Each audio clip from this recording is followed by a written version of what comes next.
ಎಲ್ಲ ಆತ್ಮೀಯ ಕನ್ನಡ ಶಿಕ್ಷಕರಿಗೆ ನಮಸ್ತೆ. ನಾನು ನಿಮ್ಮ ಕನ್ನಡ ಉಪನ್ಯಾಸಕ ಮತ್ತು ಕರುನಾಡ ಕನ್ನಡ ಕಲಾಸಿರಿ ಬಳಗದ ಸಂಸ್ಥಾಪಕ ಅಧ್ಯಕ್ಷ. ನನ್ನ ಕರುನಾಡ ಕನ್ನಡ ಕಲಾಸಿರಿ ಬಳಗವು ಸುಮಾರು 4 ವರ್ಷಗಳಿಂದ ಮಾಡ್ಕೊಂಡ್ಬಂದಿರತಕ್ಕಂಥ ಸಾಕಷ್ಟು ಕನ್ನಡ ಪರ ಕೆಲಸಗಳು ಸಾಕಷ್ಟು ಕನ್ನಡ ಶಿಕ್ಷಕರಿಗೆ ಅರಿವಿದೆ, ಗೊತ್ತಿದೆ. ಹಾಗಾಗಿ ಅದನ್ನು ಹೊರತುಪಡಿಸಿ ಅನೇಕ ಶಿಕ್ಷಕರಿಗೆ ನನ್ನ ಕರುನಾಡ ಕನ್ನಡ ಕಲಾಸಿರಿ ಬಳಗದ ಬಗ್ಗೆ ಸರಿಯಾಗಿ ಗೊತ್ತಿಲ್ಲದ ಕಾರಣ, ಎಲ್ಲರಿಗೂ ಅರ್ಥೈಸುವ ಕಾರಣ ಈ ವಿಡಿಯೋವನ್ನು ಮಾಡ್ತಾ ಇದ್ದೇನೆ. ದಯವಿಟ್ಟು ಎಲ್ಲ ಕನ್ನಡ ಶಿಕ್ಷಕರು ಬೇರೆ ಬೇರೆ ಕೆಲಸದ ಒತ್ತಡಗಳಲ್ಲಿ ಇರ್ತೀರಿ. ಅದನ್ನು ಹೊರತುಪಡಿಸಿ ಒಂದು 3 ರಿಂದ 4 ನಿಮಿಷಗಳ ಕಾಲ ಈ ವಿಡಿಯೋವನ್ನು ತಾವು ನೋಡಿದ್ರೆ ನಮ್ಮ ಕರುನಾಡ ಕನ್ನಡ ಕಲಾಸಿರಿ ಬಳಗದ ಬಗ್ಗೆ ತಮಗೆ ಸ್ಪಷ್ಟತೆ ಸಿಗುತ್ತೆ ಅಂತ ಹೇಳೋದಕ್ಕೆ ಇಷ್ಟಪಡ್ತೇನೆ. ಮೊದಲನೇದಾಗಿ ನಮ್ಮ ಕರುನಾಡ ಕನ್ನಡ ಕಲಾಸಿರಿ ಬಳಗವು 2022ರಲ್ಲಿ ಪ್ರಾರಂಭವಾದಂಥ ಸಂದರ್ಭದಲ್ಲಿ SSLC ಮತ್ತು PUCಯ ವಾರ್ಷಿಕ ಪರೀಕ್ಷೆಯಲ್ಲಿ 100ಕ್ಕೆ 100 ಅಂಕ ಪಡೆಯಲು ಕಾರಣರಾದಂತಹ ಕರ್ನಾಟಕದಾದ್ಯಂತ 211 ಕನ್ನಡ ಶಿಕ್ಷಕರನ್ನು ಗುರುತಿಸಿ ಬಹುದೊಡ್ಡ ವೇದಿಕೆಯಲ್ಲಿ ಅವರಿಗೆ ಉತ್ತಮ ಸಾಧಕ ಶಿಕ್ಷಕ ಪ್ರಶಸ್ತಿಯನ್ನು ನಮ್ಮ ಕರುನಾಡ ಕಲಾಸಿರಿ ಬಳಗ ಕೊಟ್ಟಿತ್ತು. ಅದು ಯಾವುದೇ 1 ರೂಪಾಯಿಯನ್ನು ಪಡೆಯದೆ ನಾವು ಈ ಕೆಲಸವನ್ನು ಮಾಡಿದ್ವಿ. ಸುಮಾರು 1,70,000 ಖರ್ಚು ವೆಚ್ಚದಲ್ಲಿ ಮಾಡಿದ್ವಿ. ಎಲ್ಲವನ್ನು ಕೂಡ ಆ ದಿನ ಸಂಸ್ಥೆಯೇ ಬರೆಸಿದ್ವಿ. ಅದಾದ ನಂತರ ಅದಕ್ಕೆ ಸಂಬಂಧಪಟ್ಟಂತಹ ಎಲ್ಲ ದಾಖಲೆಗಳು ಕೂಡ ಕಚೇರಿಯಲ್ಲಿದೆ, ಯಾರು ಬೇಕಾದರೂ ಬಂದು ಪರಿಶೀಲನೆ ಮಾಡಬಹುದು. ಅದಾದ ನಂತರ 2023ರಲ್ಲಿ ರೂಪೇಶ್ ರಾಜಣ್ಣನವರ ಒಂದು ಮುಖ್ಯ ಅತಿಥಿಗಳಾಗಿ ಆಹ್ವಾನಿಸಿ 2023ರಲ್ಲಿ SSLC ಮತ್ತು PUCಯಲ್ಲಿ 95ಕ್ಕಿಂತ ಹೆಚ್ಚು ಅಂಕ ಪಡೆಯಲು ಕಾರಣರಾದಂತಹ ಸುಮಾರು 190ಕ್ಕೂ ಹೆಚ್ಚು ಕನ್ನಡ ಶಿಕ್ಷಕರನ್ನು ಗುರುತಿಸಿ ನಾವು ಉತ್ತಮ ಸಾಧಕ ಶಿಕ್ಷಕ ಪ್ರಶಸ್ತಿಯನ್ನು ಕೊಟ್ಟಿದ್ವಿ. ಅದು ಕೂಡ ಶಿಕ್ಷಕರಿಂದ ಯಾವುದೇ 1 ರೂಪಾಯಿ ಪಡೆಯದೆ ಈ ಕಾರ್ಯಕ್ರಮವನ್ನು ನಾವು ಮಾಡಿದ್ವಿ.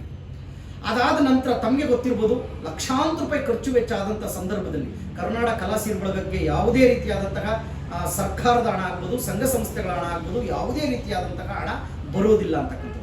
ಹಾಗಾದರೆ ನೀವು ಕೇಳ್ಬೋದು, ಇಷ್ಟೆಲ್ಲ ಯಾಕೆ ನಡೆಸ್ಕೊ ಬಂದ್ರಿ ಅಂತಕ್ಕಂಥದ್ದಕ್ಕೂ ಕೂಡ ಸ್ಪಷ್ಟತೆ ಕೊಡ್ತೇನೆ. ನಾನು ರಚಿಸಿದಂತಹ 4 ವರ್ಷಗಳ ಹಿಂದೆ ನಿಮ್ಮ ಮಾರ್ಗದರ್ಶಿ ಅಂತಕ್ಕಂಥ ಪುಸ್ತಕಗಳು ಸಾಕಷ್ಟು ಕನ್ನಡ ಶಿಕ್ಷಕರು ಮೆಚ್ಚಿಕೊಂಡು ತಮ್ಮ ಮಕ್ಕಳಿಗೆ ಕೊಡಿಸಿದ್ದೀರಿ, ಧನ್ಯವಾದಗಳು. ಅದರಿಂದ ಬರ್ತಕ್ಕಂಥ ಹಣದಿಂದ ನನ್ನ ಸಂಘಟನೆಯನ್ನು ಕಟ್ಟಿ ನಡೆಸ್ಕೊಂಡು ಬಂದಂಥದ್ದು. ಸಂಘ ಬೆಳೆದಂತೆಲ್ಲ, ಸಂಸ್ಥೆ ಬೆಳೆದಂತೆಲ್ಲ ನಿಮಗೆ ಗೊತ್ತು, ಸಾಕಷ್ಟು ಖರ್ಚು ವೆಚ್ಚಗಳು ಬರ್ತವೆ. ಅದಾದ ನಂತರ 2024ರಲ್ಲಿ SSLC ಮತ್ತು PUCಯಲ್ಲಿ 95ಕ್ಕಿಂತ ಹೆಚ್ಚು ಅಂಕ ಪಡೆದಂತಹ ಕನ್ನಡ ಶಿಕ್ಷಕರನ್ನ ಗುರುತಿಸಬೇಕು ಅಂತೇಳಿ ನಾವು ಹೊರಟಂಥ ಸಂದರ್ಭದಲ್ಲಿ ನಮ್ಮ ಸಂಸ್ಥೆ ಎಲ್ಲ ಕಡೆ ಚಿರಪರಿಚಿತ ಆಗಿರೋ ಕಾರಣ ಸುಮಾರು 1,500 ಜನ ಶಿಕ್ಷಕರು ಅದಕ್ಕೆ ಒಂದು ಅಪ್ಲಿಕೇಶನ್ ಅನ್ನು ಹಾಕ್ತಾರೆ.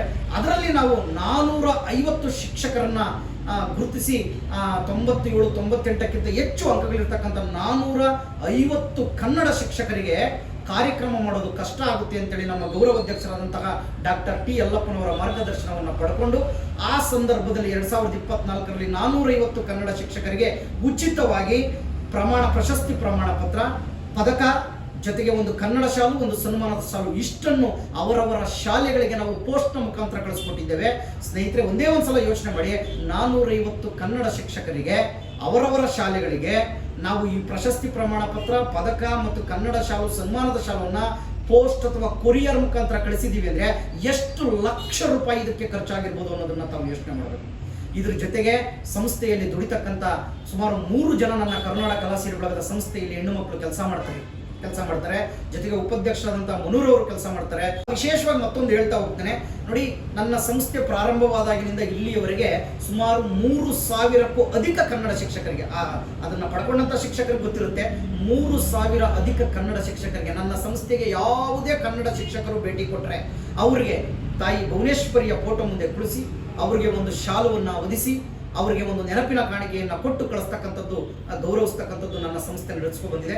ನಿಮಗೆ ಗೊತ್ತು, ಒಂದು ಅವರಿಗೆ ಒಂದು ಸರ್ಟಿಫಿಕೇಟನ್ನು ಕೊಟ್ಟು ಅವರಿಗೆ ಒಂದು ನೆನಪಿನ ಕಾಣಿಕೆ ಮೊಮೆಂಟವನ್ನು ಕೊಟ್ಟು ಅವರಿಗೆ ಒಂದು ಕನ್ನಡ ಶಾಲುವನ್ನು ಒದಿಸಿ ಅವರಿಗೆ ಒಂದು ಸನ್ಮಾನ ಮಾಡಬೇಕಂದ್ರೆ ಕನಿಷ್ಠ 150ರಿಂದ 200 ರೂಪಾಯಿ ಖರ್ಚು ವೆಚ್ಚ ಬರುತ್ತೆ.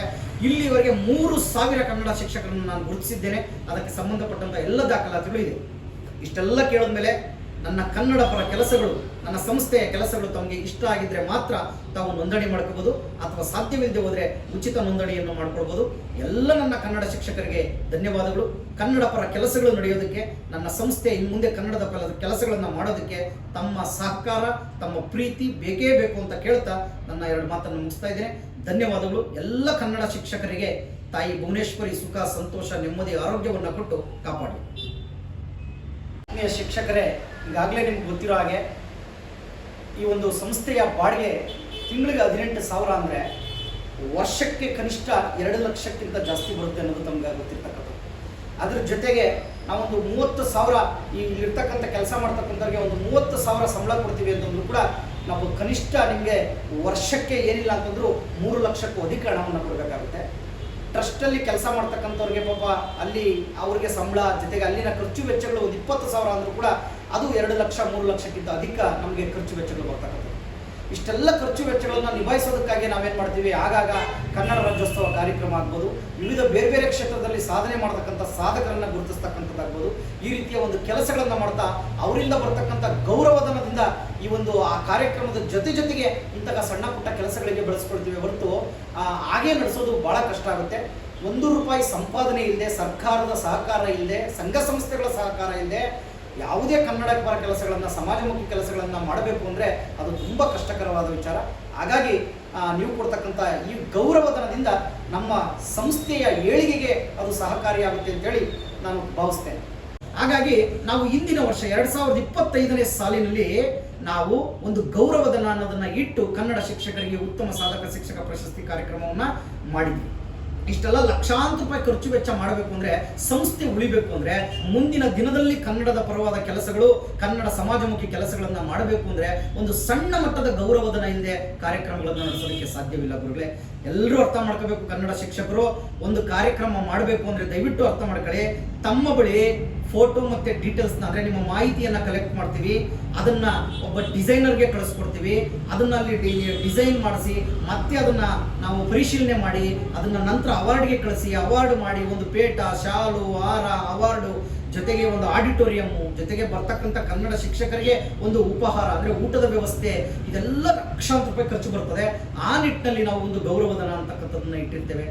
ಕನ್ನಡ ಶಿಕ್ಷಕ ಮಿತ್ರರಿಗೆ ಕೊನೆಯದಾಗಿ ಹೇಳ್ತಕ್ಕಂಥದ್ದು ಏನಂದರೆ, ಇಲ್ಲಿಯವರಿಗೆ ನಮ್ಮ ಕರುನಾಡ ಕನ್ನಡ ಕಲಾಸಿರಿ ಬಳಗ AGS ಚಾರಿಟಬಲ್ ಟ್ರಸ್ಟ್ ನಡೆಸ್ಕೊ ಬಂದಿರತಕ್ಕಂಥ ಕನ್ನಡ ಪರ ಕಾರ್ಯಗಳು, ಸಮಾಜಮುಖಿ ಕಾರ್ಯಗಳ ಬಗ್ಗೆ ಸಂಪೂರ್ಣವಾಗಿ ತಿಳಿಸ್ಕೊಟ್ಟಿದ್ದೇನೆ. ತಾವು ಯಾವುದೇ ಸಂದರ್ಭದಲ್ಲಿ ನನ್ನ ಸಂಸ್ಥೆಗೆ ಭೇಟಿ ಕೊಟ್ಟರೆ, ಇಲ್ಲಿ ಯಾವುದೇ ಆಫೀಸ್ ಸ್ಟಾಫ್ ಇರಲಿ, ಅವರು ತಮಗೆ ಮುಕ್ತವಾಗಿ ಎಲ್ಲ ದಾಖಲೆಗಳನ್ನು ತೆರೆದಿಟ್ಟಿರ್ತಾರೆ. ಇದು ಯಾವುದೇ ಬೇರೆ ಕನ್ನಡ ಪರ ಸಂಘಟನೆಗಳಲ್ಲಿ ಇದು ಸಾಧ್ಯ ಇಲ್ಲ. ಆದರೆ ನನ್ನ ಸಂಘಟನೆಯಲ್ಲಿ ಮಾಡ್ಕೊಂಡ್ಬಂದಿರತಕ್ಕಂಥ ಎಲ್ಲ ಕಾರ್ಯಗಳ ಬಗ್ಗೆ ತಮಗೆ ಮಾಹಿತಿ ಸಿಗುತ್ತೆ. ಹಾಗಾಗಿ ದಯವಿಟ್ಟು ಈ ಬಾರಿ ನಡೀತಿರ್ತಕ್ಕಂಥ ಉತ್ತಮ ಆದರ್ಶ ಶಿಕ್ಷಕ ಪ್ರಶಸ್ತಿಗೆ ನಾವು ಇಟ್ಟಿರ್ತಕ್ಕಂಥ ₹1,000 ಗೌರವಧನ ಏನಿದೆ ಅದು ನಮಗಾಗಿ ಅಲ್ಲ, ಕಾರ್ಯಕ್ರಮದ ಖರ್ಚು ವೆಚ್ಚ ಹಾಗೂ ಸಂಘದ ಉಳಿವಿಗಾಗಿ, ಸಂಘದ ಅಭಿವೃದ್ಧಿಗಾಗಿ. ಇದೆಲ್ಲವನ್ನ ದಯವಿಟ್ಟು ಅರ್ಥೈಸಿಕೊಂಡ ನಂತರವೂ ಕೂಡ ನಾವು ತಮ್ಮ ಸಂಸ್ಥೆಗೆ ಯಾವುದೇ ರೀತಿಯ ಸಹಕಾರವನ್ನು ಕೊಡೋದಕ್ಕೆ ಸಾಧ್ಯ ಇಲ್ಲ. ನಾವು ನಮ್ಮಿಂದ ನಿಮ್ಮ ಸಂಸ್ಥೆಗೆ ಯಾವುದೇ ಸಹಕಾರ ಕೊಡೋದಿಲ್ಲ. ತಾವು ಸಮಾಜದಲ್ಲಿ ನಮ್ಮನ್ನು ಗುರುತಿಸಿ ಅಂತ ತಾವು ಹೇಳೋದೇ ಆದರೆ ಖಂಡಿತವಾಗಲೂ ತಮ್ಮನ್ನು ಕೂಡ ನಾವು ಗುರುತಿಸ್ತೇವೆ. ತಮಗೆ ಪ್ರಶಸ್ತಿ ಪ್ರಮಾಣ ಪತ್ರ ಜೊತೆಗೆ ಪದಕ ಪುರಸ್ಕಾರ ಕೂಡ ಇರುತ್ತೆ. ಕನ್ನಡ ಶಾಲುವನ್ನು ಹೊದಿಸಿ ಇದೇ ನನ್ನ ಸಂಸ್ಥೆಯಲ್ಲಿ ಈ ತಾಯಿ ಭುವನೇಶ್ವರಿಯ ಮಡಿಲಲ್ಲಿ ತಮಗೆ ಆ ಒಂದು ಸನ್ಮಾನದ ಕೆಲಸವನ್ನು ಮಾಡ್ತೇವೆ. ಹಾಗಾಗಿ ಎಲ್ಲರಿಗೂ ಈ ಬಾರಿ ಅರ್ಜಿ ಸಲ್ಲಿಸುವಂತಹ ಎಲ್ಲರಿಗೂ ಕೂಡ ಈ ಒಂದು ಅವಕಾಶ ಇರುತ್ತೆ. ಆತ್ಮೀಯ ಶಿಕ್ಷಕರೇ, ಈ ಬಾರಿ 2026ನೇ ಸಾಲಿನ SSLC ಮತ್ತು ದ್ವಿತೀಯ PUCಯಲ್ಲಿ 95%ಕ್ಕಿಂತ ಹೆಚ್ಚು ಅಂಕಗಳನ್ನ ವಿದ್ಯಾರ್ಥಿಗಳು ಪಡೆಯೋದಕ್ಕೆ ಕಾರಣರಾದಂತಹ ನಿಮ್ಮಂತಹ 500 ಕನ್ನಡ ಶಿಕ್ಷಕರನ್ನ ಗುರುತಿಸುವಂತಹ ಒಂದು ಪ್ರಯತ್ನ ಮಾಡ್ತಾ ಇದ್ದೇವೆ. ಆ ನಿಟ್ಟಿನಲ್ಲಿ ಈ ಬಾರಿ ಬೆಂಗಳೂರು ವಿಶ್ವವಿದ್ಯಾಲಯದಲ್ಲಿ ಈ ಒಂದು ಕಾರ್ಯಕ್ರಮ ನಡೆಯುತ್ತೆ. 25,000 ವೆಚ್ಚದಲ್ಲಿ ಆಡಿಟೋರಿಯಂ ಬುಕ್ ಮಾಡಿದ್ದೀವಿ. ಈ ಒಂದು ಕಾರ್ಯಕ್ರಮದಲ್ಲಿ ತಮಗೆ ಕನ್ನಡ ಶಾಲು ಓದಿಸಿ, ಸನ್ಮಾನದ ಶಾಲು ಓದಿಸಿ ತಮಗೆ 2026ನೇ ಸಾಲಿನ ಉತ್ತಮ ಆದರ್ಶ ಶಿಕ್ಷಕ ಪ್ರಶಸ್ತಿ ಮತ್ತು ಉತ್ತಮ ಸಾಧಕ ಶಿಕ್ಷಕ ಪ್ರಶಸ್ತಿ ಎರಡರಲ್ಲಿ ತಮ್ಗೆ ಇಚ್ಛೆ ಇರ್ತಕ್ಕಂಥ ಈ ಪ್ರಶಸ್ತಿಯನ್ನ ತಾವು ಈ ಸಲ ಪಡ್ಕೋಬಹುದು. ಎಲ್ಲರಿಗೂ ಧನ್ಯವಾದಗಳು.